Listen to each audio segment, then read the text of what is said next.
सर्दी की वो रात कुछ ज्यादा ही ठंडी थी। आसमान में तारे ऐसे टिमटिमा रहे थे जैसे ठिठुरते हुए भी पहरा दे रहे हों। गांव के कच्चे रास्तों पर धुंध की चादर बिछी हुई थी और हर घर में लकड़ी जलने की हल्की हल्की भीनी भीनी सी खुशबू आ रही थी। इस गांव के आखिरी छोर पर एक छोटा सा मिट्टी का घर था। घर के आंगन में पुराना नीम का पेड़ था और उसके नीचे एक बुझता हुआ अलाव। इसी घर में रहती थी प्यारी सी मुनिया। मुनिया कोई खास नहीं थी, पर उसकी मासूमियत उसे खास बना देती थी। 10-12 साल की उम्र थी मुनिया की, पर बड़ी बड़ी आंखें और ठंड में भी नंगे पांव भागने की आदत थी मुनिया की। उसकी माँ का नाम था शांति। शांति अलाव में आखिरी लकड़ी डाल रही थी। मुनिया, अब अंदर आजा, रात बहुत हो गई है, माँ ने मुनिया को आवाज लगाई। मुनिया ने आवाज दी, अभी आई अम्मा। लेकिन मुनिया का ध्यान तो कहीं और था। गांव के दूसरे छोर पर उसकी सहेली लछिया रहती थी। लछिया की गाय आज दिन से गायब थी। शाम को खबर आई कि गाय जंगल की तरफ देखी गई है। मुनिया का दिल नहीं माना। अगर गाय को कुछ हो गया तो? मुनिया ये सब सोच सोच के बहुत ज्यादा परेशान हो रही थी। ठंड थी, अंधेरा और माँ की डांट, सब पीछे छूट गया। मुनिया ने सोचा, सब छोड़ो, मैं तो पहले जाती हूँ और लछिया की गाय के हाल चाल पूछती हूँ। वो चुपचाप घर से निकल पड़ी। रास्ता कच्चा था। नीम और पीपल के पेड़ हवा में करहा रहे थे। चांद बादलों में छुप छुप कर निकल रहा था। मुनिया तेज चल रही थी। अचानक फिस, उसका पांव फिसला और वो बेचारी गिर गई। जंगल के पास पुरानी पत्थर की मोड़ थी। मुनिया का पैर जैसे उसी मोड़ पर पड़ा और अगले ही पल धड़ाम से मुनिया वहां नीचे गिर गई। एक तेज दर्द उसके पैर में दौड़ गया, ऐसा दर्द कि सांस अटक गई। अम्मा, अम्मा, मुनिया बेचारी चिल्लाती रही। आवाज गले में ही दब गई। उसने उठने की कोशिश की, पर दाहिना पैर साथ नहीं दे रहा था।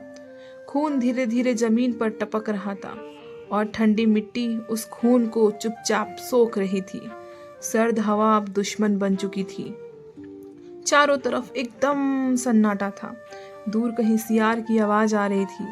मुनिया की आंखों में आंसू भर आए। मैंने बात क्यों नहीं मानी माँ की, वो खुद से बुदबुदाई और अपने आप को कोसती है कि मैं क्यों चली आई इतनी ठंड में, इतनी रात में। ठंड से हाथ एकदम सुन्न हो चुके थे। अब तो शरीर भी कांप रहा था मुनिया का। उसने अपनी ओढ़नी को फाड़कर कांपते हाथों से पैर पर बांधने की कोशिश की, पर दर्द इतना ज्यादा हो रहा था कि हर गांठ के साथ आंसू बहते जा रहे थे। उधर मुनिया की माँ भी घर में परेशान थी। घर में शांति का दिल घबरा रहा था। इतनी देर हो गई, मुनिया अभी तक नहीं आई। उसने पड़ोसन से पूछा, गांव में खबर फैलते देर नहीं लगी? अरे, वो तो जंगल की तरफ गई है, किसी ने कहा। शांति के हाथ पांव एकदम फूल गए। हे भगवान, वो बस इतना ही कह पाई।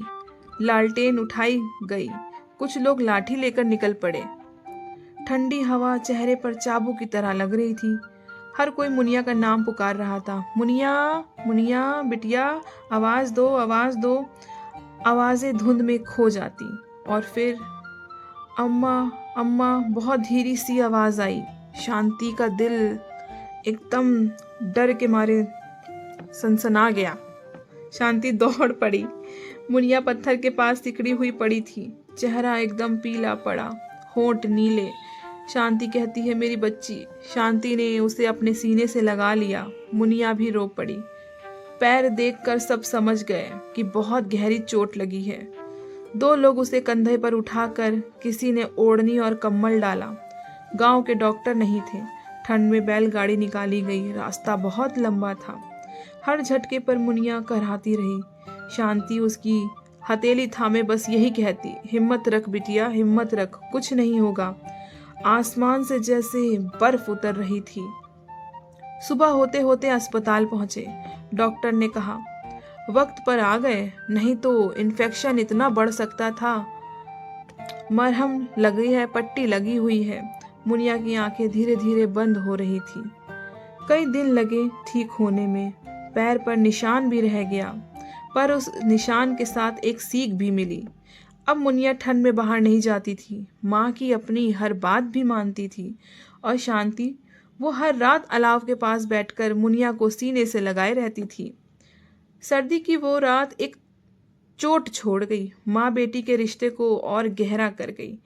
नीम के नीचे आज भी अलाव जलता है और मुनिया अब आग सेकती है तो मुस्कुरा कर कहती है, अम्मा, अब मुझे डर नहीं लगता क्योंकि आप मेरे साथ हो। तो हमारी आज की कहानी आपको कैसी लगी? कमेंट करके ज़रूर बताइएगा। अगर कहानी अच्छी लगी तो स्टोरी को लाइक करिएगा, चैनल को सब्सक्राइब ज़रूर करिएगा। मिलते हैं अगली कहानी के साथ।